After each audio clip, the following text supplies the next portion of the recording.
Hello, everybody. Thank you so much for joining us on another episode of the Pivoted Success podcast, hosted by our friend Sean Cochran from TCC Canada, myself, Jared Goldsmith from eSAX. And today I'm very pleased to be welcoming actually a mentor of mine since I started my first business, Sax Appeal, back in 2011, Majeed, like magic, Mogharreban. Majeed, thank you so much for joining us today. Pleasure to be here as always. Thank you for the invitation, Jared. Great, Majeed. So let's start a little bit. You have quite a varied background. You traveled a lot. You learned a lot. And now tell us a little bit about who you are. Who is Majeed? I am actually, you're looking at Majeed 3.0. This is the third rebrand. Okay, this is 2020, 2021 rebrand. What started off my motivational speaker career was a story about starting a snow cone business as a 16-year-old on a bicycle. And I taught entrepreneurship in high schools and how to start a business because I had started 5 businesses before I was 21. So always this entrepreneurial vibe until I discovered travel. And travel was like, how do I go to cool places? And so I had this Majeed, entrepreneurial question. Yeah. When you were growing up, was entrepreneurship in your family, or was it just something that you said, hey, this is so cool, I'm going to just go, do? No, my dad would always tell me, Majeed, you can do whatever you want as long as it's a doctor, a lawyer, or an engineer. I'm just kidding. My dad was always supportive. My mother was always supportive, but we did not have entrepreneurs in our family. And money mindset was such an interesting thing because in our family, we made this much money. And if we wanted to get wealthier, we would just not spend it, save it, right? Don't spend, save was kind of the strategy to build wealth. Never was the question, how do I make more money? Sell more, that was not how we thought about money. And so for travel, for me was this going on vacation is a thing that rich people do with airplanes and other countries and passports, but we don't have the money for that. So I could have asked, how do I make lots of money to buy plane tickets and hotel rooms? But instead I asked the question, how could I get paid to travel? Because we Persians were very thrifty. All right. My dad taught me this, figure out how to do it for free, get it for cheap, do it for free. So how do I get paid to travel? And looking into my experience as a speaker and a performer and an actor in high school, I really loved the theater and all that. Yeah. I thought I could be a motivational speaker and they get paid to travel. They get flown out to conferences on the other side of the world and their hotels paid for. That's and a win-win for everything that you're looking for. Right. Yeah. So the question was, how do I get paid to travel? And that was the founding question of my career. And as technology like this has allowed us as, motivational speakers or as teachers or as coaches, we can now travel through digital presentations like this one. Then the question became, how do I go to cool places and come home with more money than I left with? Because I don't necessarily need to be paid to speak or paid to travel, but I want to go to cool places and come back with more money than I left with. Sure. Yeah. So now then, let's talk about COVID, Majeed. How were you affected? I mean, travel stopped. How did you take this, when everybody was faced with the situation? Existential crisis, complete and total existential crisis. Because it was not my reason for living, but I make money in my business so that I can spend it on travel. That's why I make money, right? And if I can't travel, we got a problem. Who am I now? So COVID hit. There I was in a mansion in Portugal with 18 expert speakers from the United States and Canada in an 11-bedroom, 30-bed mansion with our friend Paul Newton as the resident book publisher and chef. And we get the call at 3 o'clock at night, 3 o'clock in the morning. They're shutting down the borders. And I had to make the call. As the leader of the retreat, everyone's asleep. I decided I'm going to wake everybody up. We wake everybody up. 2 people freak out and they go straight to the airport at 3 o'clock in the morning. Everyone else who wake up, we're like, are we staying in Portugal? The world changed overnight. I had an event that I was emceeing for 200 potential clients of mine. The event got canceled, but it went digital. And instead of 200 attendees, it had 3,000 attendees. Then they did it again 6 months later, 10,000 attendees. We're doing it again this weekend, 7,000 attendees. Wow. Was that good or bad for the business? Really good, right? Yeah. So we're thinking a little bit differently about speaking. But when I came home and did a shutdown, lockdown, stay home, you remember those 2 weeks that we're still kind of doing right now, the 2 weeks at the beginning? Well, one, I was lucky that my business really already is entirely online. I just like to have these retreats in really cool places. That's just a fun thing we get to do. Haven't been doing those anymore. But then thinking differently about speaking is, I used to speak to a room full of 20 people. Now, this weekend, I'm speaking to 7,000 attendees. Oh, you know what? And that's one of the major considerations that people have probably realized by now. Your reach is not just your city or your municipality or your area or a country. It's global. Yeah. And that's so the pivot, Majeed, that I've realized as well. Hosting virtual events, my market's not Ottawa, Ontario, Canada anymore. Most of my clients you're a global leader. You're now a global leader. You're among the top 1% of the top 1% of people who run digital events. And it's never been more needed than today. So I think as you're pivoting, you think to yourself, what is a new challenge that has never been more needed today that I'm perfectly positioned to help? How does COVID create opportunities for me? There's a lot of questions like, when is this going to be over? Oh, yeah. And why are they shutting it down? And why do we have to wear masks? Time that people are waiting with their head under their pillows, they're crying every night, waiting for life to get normal. And then you have the other percentage of the population say, oh, okay, this is the reality now, the new reality, if you will. Let's do something about it. How are we going to change and adapt to thrive in this new situation? Those of us who have, present company included, we tend to be doing very well. But others are still waiting for our government handouts and waiting for the business to open and not doing anything about it. That's unfortunate. So that's why we're doing this podcast, is to hear some other inspirations and words of wisdom. Sean, let's bring it over to you. Yeah, Majeed, I was going to ask, when you were in Portugal, did you have issues coming back? And did you have a number of other live events that you had planned for the rest of the year that immediately sort of went up in smoke? Thank you for asking. Yes. So my specific situation in Portugal was I had a week left on my trip and everything was shutting down. Like things were closing and people were like, I don't know what's happening, but stay home. This was like March 19th. Remember I told you I woke people up at 3:00 in the morning. They were all looking at flights. You can hear people screaming down the hall. It's $5,000 to fly one way home. Oh no, wait, sorry. It's $7,000. It's $10,000. Book it now. It's $10,000. And then they're gone. The flights are gone. And we were like, oh, what are we going to do?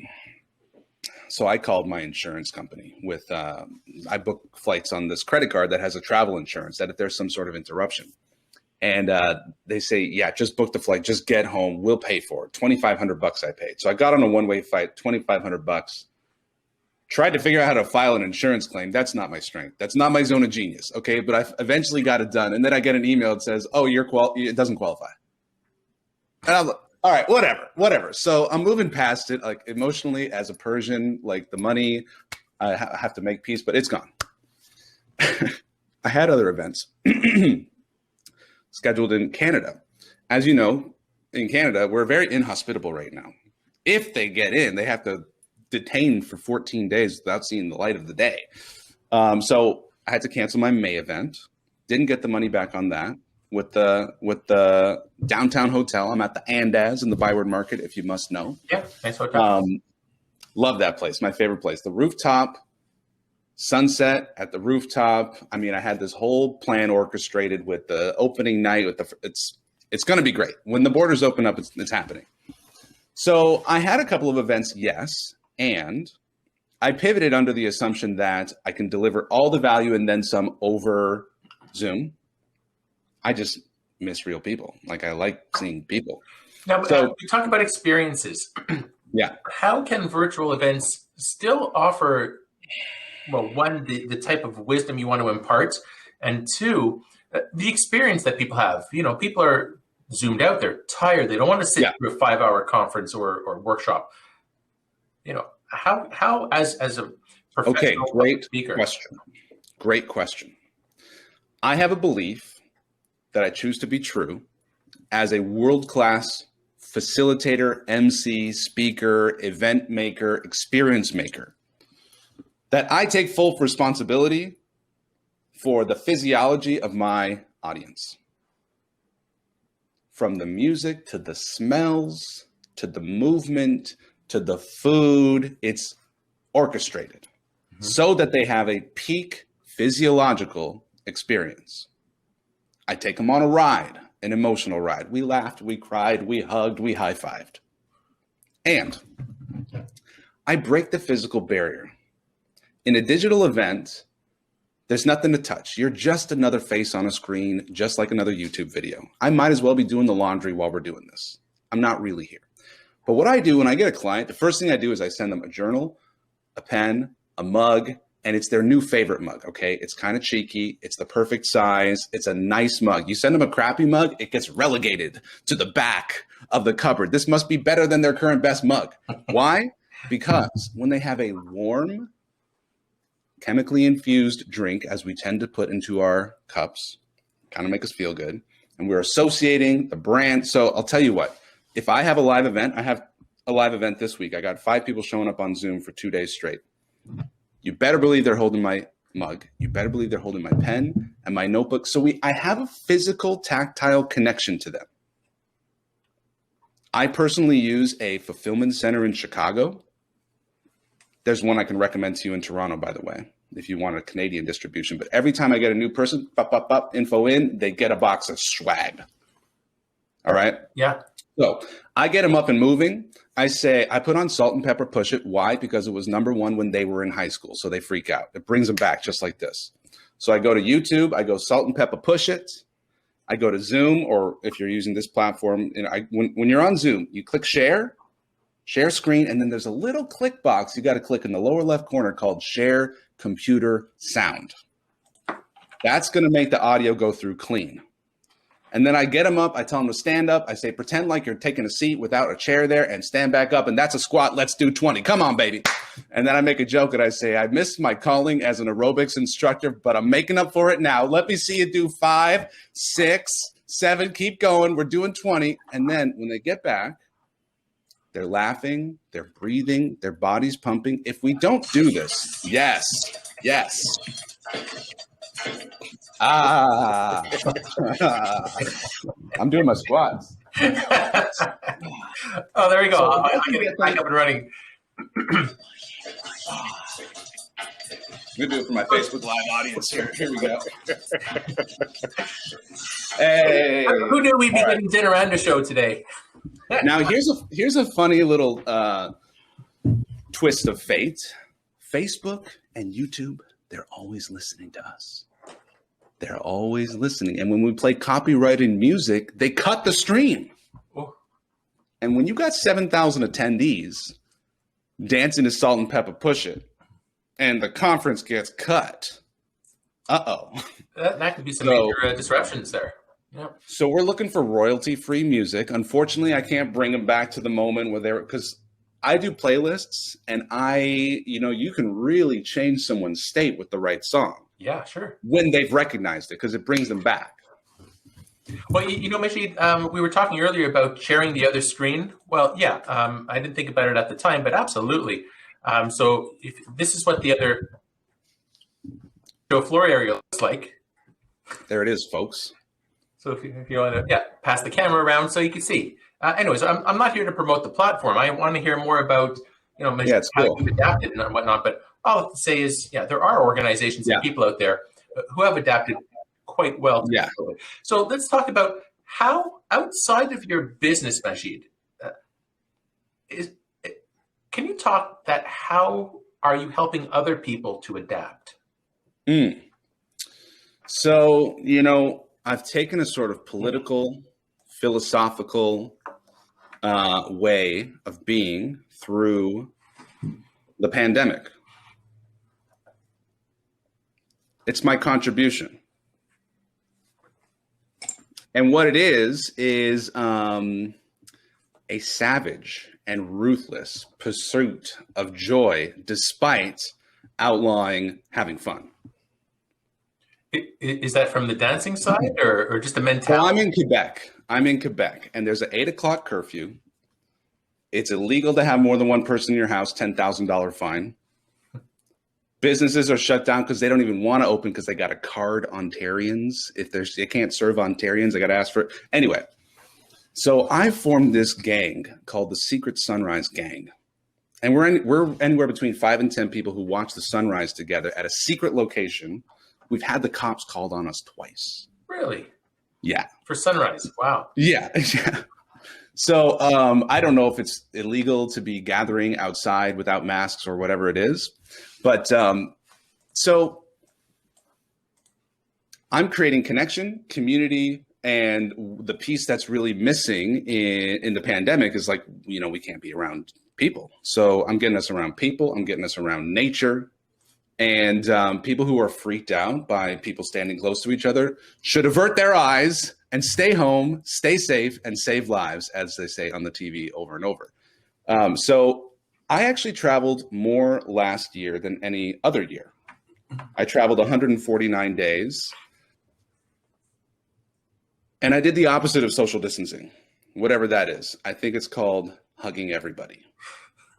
So I don't know if I spread the virus, but I did intend to spread good vibes. So, and for me, I take responsibility for my vibe and my happiness. And so my job and my contribution is to do what makes me happy now, because I tried waiting until they let us have fun again, but I got really impatient. Like on the third day, I was watching Tiger King on Netflix. And then I'm like, all right, I'm ready to go. The first time I traveled, my thought was, I can't put this on social media. It's offensive. Just think about all the people who would be very upset with me, who would accuse me of maybe, prolonging the pandemic and unflattening the curve and whatever else. Or for those who might have lost some family members. Because someone who lost a family member, someone who's in a situation where they don't want to put a family member at risk and they're feeling that it's unfair to see someone else traveling or to see someone else gathering. Sure. And so I didn't want to post online until I felt like it was my duty to let the people know, not in an arrogant, show-offy looking what I'm doing, but to invite the people to decide if they want to move about the world outside of their house. And so it's a risky thing. And what I had to really play with in my own mind is my dependence on other people's approval and my fear on other people's disapproval. Well, how would you deal with this let's say on social media? You talk about your travel at so-and-so place and then somebody or multiple people might say, Majeed, that's not really appropriate these days. I mean, there must have been some sort of backlash. There has been. There's been a significant backlash from people that I care dearly about. Significant because I make it significant. There's also been I would say, multi-six-figure financial impact on the loss of a certain partnership. Maybe it was related to this, maybe it wasn't, but the person basically said, based on your politics, I can't do business with you. Everything's political and we're influencers and we have a voice, and some people are choosing to have a very active campaign of dissension against the laws that are being passed or the rules that are being made for public health or whatever it's called. I'm choosing a more personal path that I'm connecting with people who are on a similar path and supporting each other. And the game that I'm playing, that I'm trying to win at, is every day I ask myself, what would make today the best day of my life? Well, the answer always includes watch the sunrise and watch the sunset. So I try to fit that into the day. But as far as traveling, I'm not trying to get arrested. I've done 4 quarantines. They say in Canada, if you walk outside, you could go to jail for a year. Well, I'm streaming this on Facebook, and hopefully they don't knock on the door in a minute. But between you and me and Facebook and the internet, I went on a walk. Okay? So then if you're living in a society where you're breaking the laws, I don't know. So it's uncomfortable situation. What I can tell you is I spent a very large number of days in Texas and Florida in the last year because there ain't no pandemic in Texas and Florida because there's no masks and shutdowns. I'm sure people are getting the flu, but well, Majeed, I mean, we're not here to talk about the political side of the pros and cons, the government or not, or if there's a pandemic or not. We're just hearing, like, let's talk about what are you really. Actually, let me pass it over to Sean. Sean hasn't had a chance to chat much. So, Sean, over to you, please. Majeed, I was just going to ask, I just going back to what you were talking about the delivery of swag and things when you have a new client join. Yep. I've attended, I don't know how many Zoom conferences or other things over the last year and a bit. And the couple that sent me something engaged me so much more. And it sounds stupid, but it's not. It was a mug for my coffee. It was some snacks. It was a notebook. It was little things that are going to be sitting in front of you anyway. And when you're having that snack or you're drinking your coffee or whatever it is, you're thinking of that group and those feel good stuff. Yeah. I mean, it's such a really impactful tool, and just being able to engage people in this remote sort of situation. Do you find that other than that, there's other tactics that you've used to be able to engage a bit more now that everybody's completely remote? Yeah. When's the last time someone sent you flowers? Never. I send flowers when my clients buy my big program. And I don't tell them I'm sending them flowers because it's part of the fun. It's a surprise, right? When I have a podcast guest, in my Calendly appointment scheduler form, put your name, put your email, give me your physical mailing address. I'm going to send you something in the mail, winky, winky. They don't know what it is, but I want a mailing address, right? And there's an automation there. It sends an email to my assistant. My assistant sends out the form and we get the package to the podcast guest before the podcast is filmed. So the element of surprise. Now, there's a great book called Giftology. It goes into the science of gifting, and it's written by a guy called John Ruhlin, and he is the head of a custom gift company. And he introduced me to this concept called cost per use. So he was a Cutco salesman. Cutco is these like $200 chef knives, okay? And he would get them engraved with laser, not with his name, not with his logo, but with the recipient's name and logo. Custom made, one of a kind. The idea is, how often do you use a chef's knife? Probably, let's say, at least once a day. How long do you keep a chef's knife like this? Forever. Call it 10 years, right? 3,650 uses. And every time you have a guest over and they go, nice knife, where'd you get it? Oh, let me tell you about the guy. And now you have some passive advertisement. You have a recurring, every time you touch the knife, you think of the gift, you think of the guy, right? Now, what if it was a crappy knife? That's a liability, man. What if it was the same amount of money, $200, but on flowers? Now, I've spent over $200 on flowers delivered. I like to be the guy who sent the flowers that was the nicest flowers you ever had in your whole life. Because at least in that position, you hold a spot in their mind, as opposed to how many impressions do you get on a flower? Daily for a week, 7 impressions. So $200 divided by 7 is about $30 per impression. But $200 divided by 3,650, which is the number of knife uses, we're talking what, 2 cents an impression, right? So a really mathematical, really methodical method for thinking about what to gift and what to give. I really believe in the it's got to be better than your current best. If I sent you a crappy mug, I've gotten swag with a mug. I look at it and I go, this ain't better than my current best, and I throw it away or I give it to charity. The guy who wrote the book, John Ruhlin, one of his favorites was a leather with custom your initials in like a gold embroidery on a golf bag, on a golf ball holder, a golf ball holder that you like tie to your golf bag. I'm not a golfer. I don't know what this thing is. But think about the association. It's leather. It feels good. You're getting sun. You're talking with your guys on the golf course and you're associating that moment to that gifter. Hey, where'd you get that nice custom embroidered golf bag? Oh, let me tell you about the guy. Yeah. So think of the scenario that your swag is going into. High quality, better than your current best. It's got to feel good. It's got to feel good in your hand. My goal, and I haven't quite achieved this goal, and I got to think about this. How do I get it so that when my swag box arrives, they can't not take a picture and a video and post it? It's that good. Yeah. I'm not there yet. Well, there's always room for improvement. Yes. Even those of us who are at the cutting edge of our career. Cutting edge? That guy was sharp, by the way. Now, I've got my Sax Peel mugs, but nobody's hosting music these days. So I have hundreds of them sitting downstairs, and I'm not giving them out. But all I have to say is, in 6 months from now, let's say, what are you most excited about? It sounds like life is still going. You're living life day to day. You're enjoying life. You're doing what you want. But how will things change in, say, 6 to 12 months from now? Let's say in society, or maybe you might be changing some of the way you do business.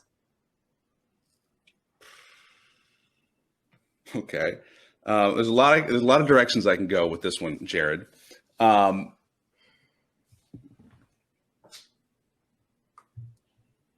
First of all, my guess is as good as anybody else's, and I've really shortened my future horizon for planning. I don't do 5-year plans. I don't do 20-year plans. I do not do 12-month plans. Plans are out the window for me, man. Okay, now for me personally, 2020 was a bit of a double whammy. There was the pandemic and there was a surprise marriage separation with kids that I wasn't expecting.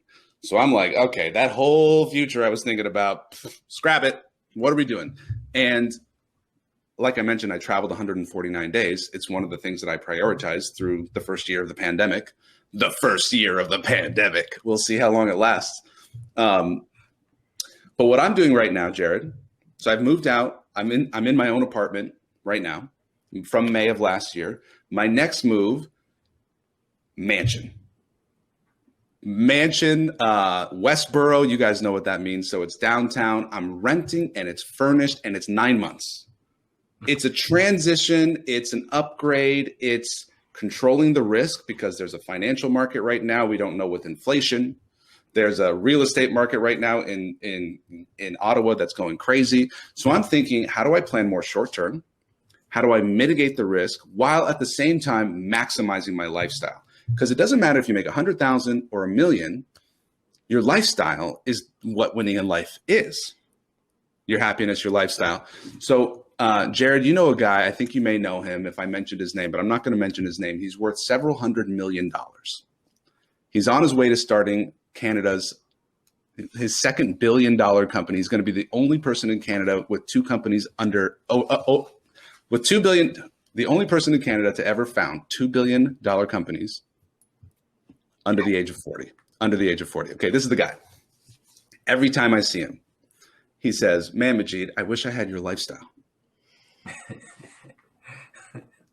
It's okay. Mind. Doesn't matter how much money you have, like you said. Yeah. So I will tell you that I'm buying Bitcoin. I will tell you that I'm renting where I live to mitigate against the real estate. I think there's real estate and financial uncertainties that renting just makes your cost certain. That's it. Mm-hmm. Plus, for me personally, if I can own a house for X number of years versus rent a house for X number of years and come out the same on the other end, I'd rather be renting because I'd rather someone else worry about the property, not me.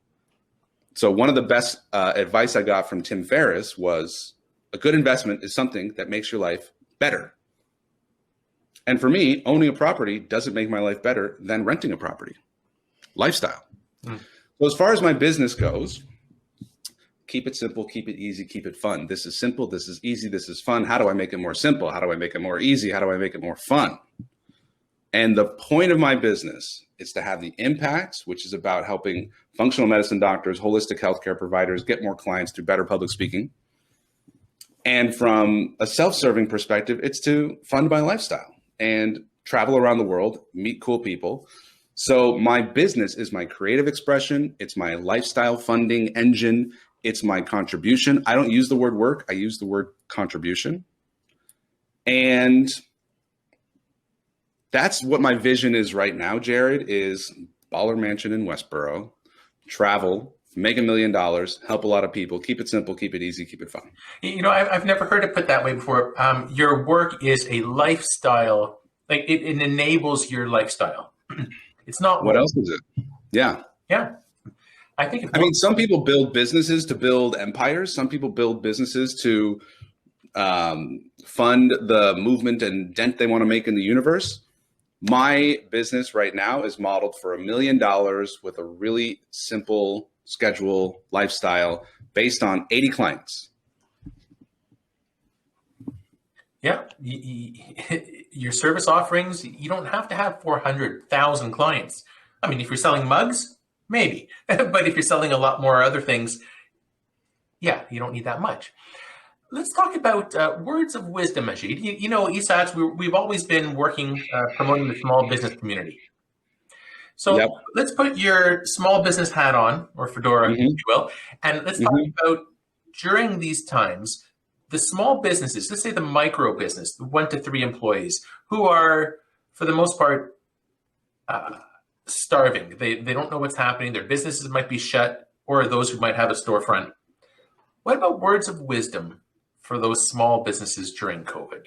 The small businesses that are starving.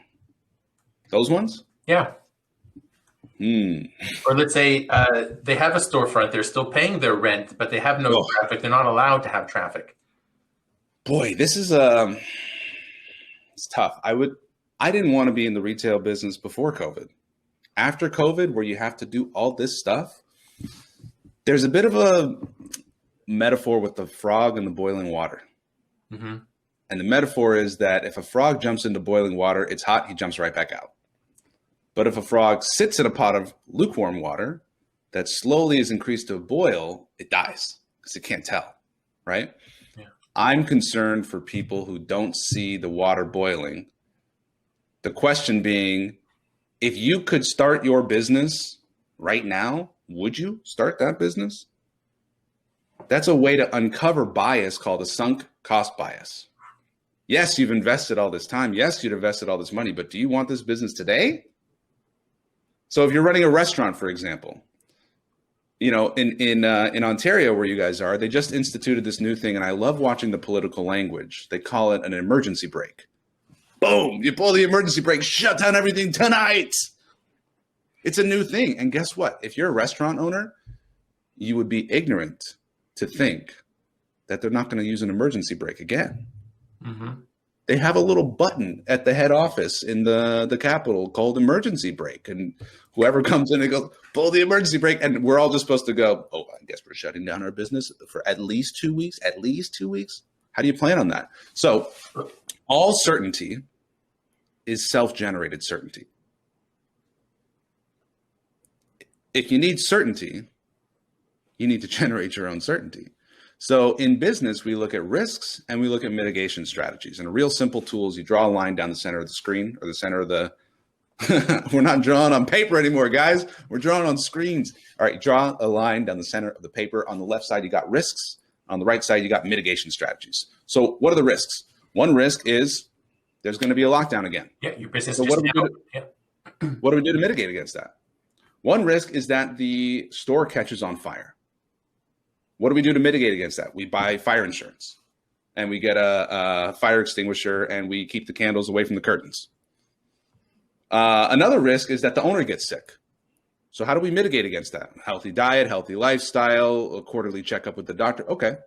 Life insurance, another risk. And so you now need to plan for risks. So I'm not going to give a hang in there motivational halftime speech. Although if you're looking for one, you go to Al Pacino, Any Given Sunday. We claw with our fingernails for that inch.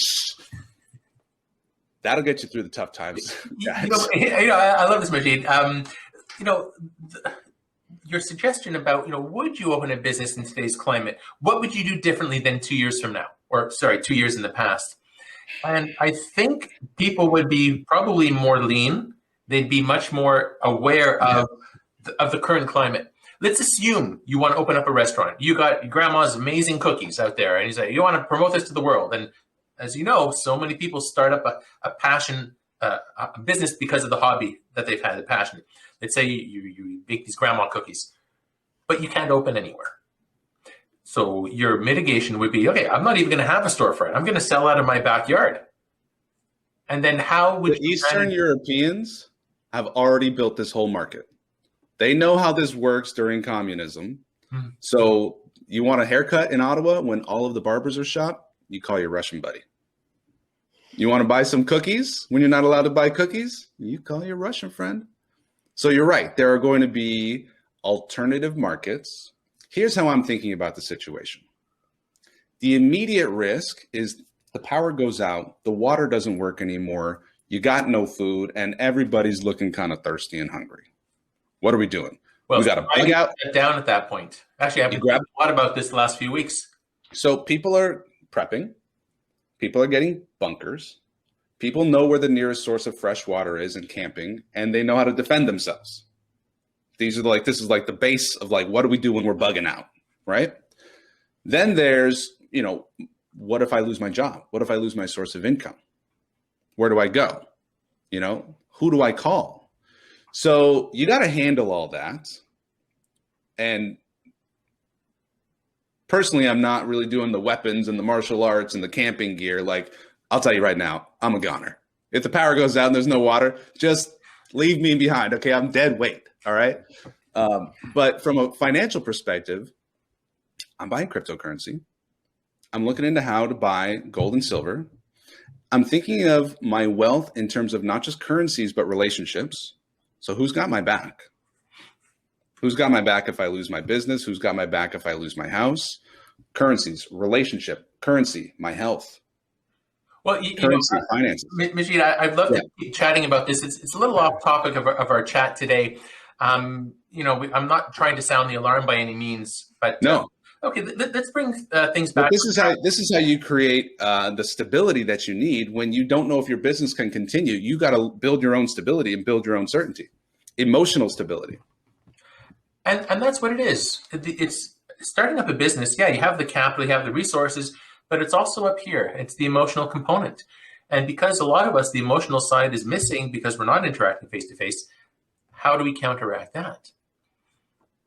It's so the wisdom, I think as in a free market, people are going to start or close businesses at their discretion. Some are going to succeed, some aren't. I mean, the stats don't really go, towards a business staying in length more than 5 years or so. But especially during COVID, how many people have adapted and pivoted to doing hand sanitizers, virtual events? Solving new problems. Business has always been about solving problems profitably. And I think the best question to ask in business is, who can I help? Who has a problem? Because businesses need one thing. They need customers. And customers are people with problems. Businesses solve those problems. I don't think a business closing is a failure. The statistics are daunting because someone starts a business and they're doing just fine, but they get a job offer and they close the business, and that's a statistic called a failure. I think anybody who continues to operate a failing business or an unprofitable business based on the hope that things are going to go back to normal or things will get better, that's a hard business to be in. So it's easy to walk away from a bad business. It's hard to walk away from a good business that you poured your heart and soul into, but you got to take the perspective not of what have I sunk into this, but if I walked up to this today and someone wanted to hand me the keys, would I take it? Funny thing about coffee mugs, they did an experiment. They took 100 people. They gave 50 people the coffee mug. And the other 50 people, they didn't give the coffee mug. And to the 50 people who had the coffee mug, they said, how much would you sell it to me for? The average price was $5. The other 50 people who didn't have the coffee mug, they said, see this coffee mug, how much would you buy it for? The average price was $2.50. Same coffee mug. The difference is they had a bias of, I already own this. I value it more. I want it. It's mine. And so this you can consider just as like all the stuff in your house. If you took it all out of your house and you said, it's all for sale, do you want it? You kind of would think a little bit differently versus I already have it. So I think you got to do an inventory of your whole life and your business with the new reality of like, okay, it's 2021, COVID is real, the pandemic is real. What are you choosing now? And not bias yourself by how much have you poured into it already. Well, most people who have had multiple businesses, they don't look at it as a failure. It's a learning experience. I mean, we could go into depth, and I'm sure you could probably list off a dozen books of people who failed 10 times, but then they open up a Google. It doesn't matter how many times they failed, they're a success now. But to them, everything was a learning experience. And even now during COVID, yeah, okay, your businesses may or may not have been profitable over the years. You persevere, you fight through it as an entrepreneur. We're all about this tenacity. And then COVID hit. People are understanding that, oh, okay, this is the new reality now. And what am I lacking? Now's a great time to reevaluate one's business. So what matters most now? What matters most now? Who am I now? Yeah. And thinking that the world's going to go back to normal in 2 months, 6 months, 2 years, anybody's guess. But you mentioned something about help. Majeed, let's to our next question. What can the community do to help promote, help encourage, assist small business during these times? What can the community do to assist small business? Yeah. Like, we're talking about some great wisdom here. Is it a matter of just getting the word out? Do we actually put our money where our mouth is? Like, do we go out and, helping people with sandbags? Like, do we actually get down and dirty, share on social media, buy restaurant gift certificates? Like, do you have any thoughts? I do like the sandbag image.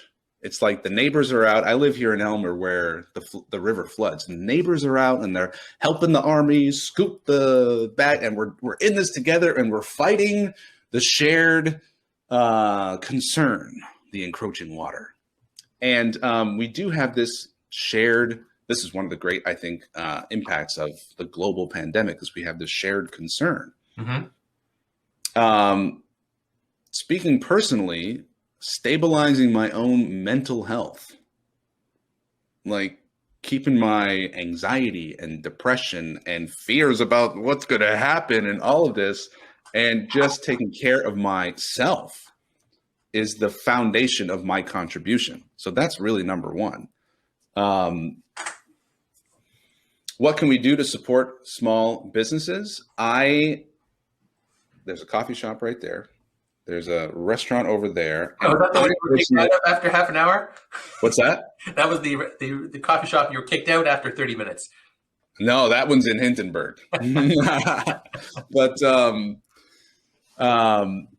I just think patroning the businesses and every act of purchase is an act of confidence in yourself. Because I know for me personally, at the very beginning, like I'm not an unwealthy man. I have a lot of money. And at the beginning, I was like, batten down the hatches. We're not spending anything. Maybe nobody's going to spend any money ever again, right? And then I had to make a choice. There was there was like two paths in front of me. One is like the lock it down, save and bury my head in the sand until this is over, or join the people that I know are doing really well, that are contributing at a really high level, that are taking huge opportunities right now, and they're spending money, because when money moves, money moves.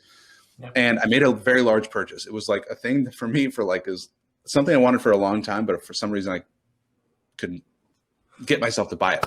I bought the nicest, and I gotta plug Steve Peaver. You remember Steve Peaver, the sales expert? Yeah, I think so. Yeah. He sold me a massage chair, a super nice, super deluxe, has to be assembled on site. Like it takes your whole, and I was like, this is what I need in the middle of a lockdown and a pandemic. I need a massage chair right now. And so by spending money and making the money move shows myself mentally, there's more where that came from. Good thing I'm rich. More money's coming. And that confidence, I think we can show our own small businesses instead of like hoarding the money and stifling the flow. The more you spend, the more they spend, the more you spend, the more it circulates locally. That's great. Now, I'm not opposed to a good Amazon Prime delivery. I mean, I support Amazon as well. And, I support buying what you need where you need it. And I support small business because they're a huge part of my community. It's why I live where I live, is because of the small businesses on this main street where I live here in Elmer. So shopping and showing your support. And, I offered something, Jared, as you know, I used to do business consulting at the YMCA. I sat down for an hour with a retail shop and outlined a strategy of how they can raise $100,000 for their second location. And so I'm supporting through the way that I can contribute, which in this case is business consulting. So however you can contribute, support, and patron are the main ways. But I think my point about money mindset and confidence in the future and choosing whether you're going to batten down the hatches and be a scrimper and saver as though like money's never going to flow in again, or say like, I'm here to fill sandbags and contribute in a time of humanity where my skills are needed now more than ever. So that's how I'm playing the game in my local, like I'm talking local, hyper local. As well, Tuan Nguyen, he gave me a good little nugget the other day. He said, I just decided I'm going to spend all of my time with my relationships on Ottawa people. There's New York people, there's LA people, there's Toronto people. They got their people. But he's like, I'm going double down on Ottawa people. I'm doing the same. I'm all about my hyperlocal. My hyperlocal is my neighborhood. They know I've got cans of tuna. If it all goes south, they know where to come for the tuna at my house. Well, thank you, Majeed. So we're almost at the end. Sean, any last minute thoughts for Majeed? Well, I was just thinking about what you said about your own sort of mental health and all of that stuff being such a foundation and so important for people, because a lot of the time, I mean, historically, we sort of just put that in the back seat and focus on what we're focusing on. But now more than ever, when we're in a situation like this, it is important to look at yourself and your situation and make sure that that is good and that you are where you need to be, so that then you can look to be more successful in your business or whatever it is. But without your own sort of general well-being, I mean, what do you have, right? That's it. And I work with a lot of functional medicine doctors. There's this great quote. It says, a man with his health has 1,000 dreams. A man without his health has only one. Yeah, and it makes so much sense. So I think, I hope anyway, from all of this awfulness with the pandemic, that everybody sort of looks at themselves and their life and decide what they want rather than what they're supposed to do or what they think they should do. Or they've put, like you said, so much money and time into this business that maybe you never really was profitable. Maybe it was sort of a failure to begin with, but once you've put your sweat and tears into it, it's hard to let go. What do you want now is a great question. And here's some variations. What do you want? What do you really want? What do you really, really want? And if you can have the courage to really be clear on those answers, man, I'm all about alternative lifestyle, alternative business. And one of my favorite beliefs that I have is there's no wrong way to do business, and there's no wrong way to do life. So if business was designed to help you win at life, and winning at life was about your contribution in your business and its creativity, you've hit the jackpot, I think. And to live a great life, you have great years, and to have great years, you get great months. Great months are made up of great weeks, and great weeks have great days. And great days start with the question, what would make today the best day of my life? Well, I think that's a fantastic point to end at. Very poignant. Majeed, how can somebody get in touch with you, please? You can send me an email at Majeed@expertspeaker.com. You can get my book for free at expertspeakerbook.com. Download a PDF right now, expertspeakerbook.com. And I'm on social media, Majeed Mogharreban. Majeed, thank you so much. It's always a pleasure hearing from you, and especially during these times and seeing how you're living day to day. And it's just unbelievable inspiration. So today we want to thank our guest speaker on the Pivoted Success podcast, Majeed Mogharreban. And we wish you all the best. And on behalf of my co-host, Sean Cochran from TCC Canada, myself, Jared Goldsmith from eSAX, we wish you all the best and stay healthy. Thank you so much, everybody.